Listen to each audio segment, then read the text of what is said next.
ఉత్తరాది మఠాధిపతులు శ్రీ సత్యాత్మ తీర్థ స్వామీజీ ఆశీస్సులతో కమిటీ ఆధ్వర్యంలో శ్రీ మధ్వనవమి సందర్భంగా ప్రత్యేక కార్యక్రమాలు ఘనంగా నిర్వర్తించామని మధ్వసభ కమిటీ అధ్యక్షులు ప్రముఖ చార్టెడ్ అకౌంటెంట్ కోపల్లి శేషగిరిరావు, కార్యదర్శి రాచూరి శేషగిరిరావులు తెలిపారు. శ్రీ మధ్వాచార్యులు బదరికా శ్రమ ప్రవేశ సందర్భంగా ఆ పర్వదినాన్ని పురస్కరించుకుంటూ మధ్వనవమి కార్యక్రమాన్ని అందరూ సహకారంతో నిర్వహించామని అన్నారు.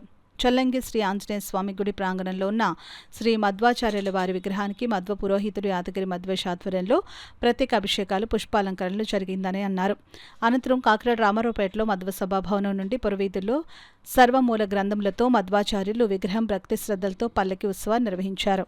అనంతరం మధ్వసభలో మధ్వాచార్యుల వారి విగ్రహానికి పరశురామాచార్యులు మరియు హనుమంతాచార్యులు మధు అభిషేకాలు చేశారు. శ్రీ సుమధ్వ విజయం పారాయణ కార్యక్రమాన్ని ప్రేమ్ కుమార్, కోపల్లి శేషగిరిరావు, రాచూరి శేషగిరిరావు చేయగా జానకి మధ్వనామ కీర్తన పారాయణ చేశారు. మధ్వాచార్యుల వైభవాన్ని డాక్టర్ పరశురాం చిల్లరగా, హనుమంత ఆచార్య మధ్వేష్లు ప్రవచన చేశారు. అనంతరం అలంకార బ్రాహ్మణ సేవ, తీర్థప్రసాదాలు వితరణ జరిగింది. మాధ్వులందరూ పాల్గొని గురువుల అనుగ్రహపూర్వక ఫల మంత్రాక్షతలను స్వీకరించారు.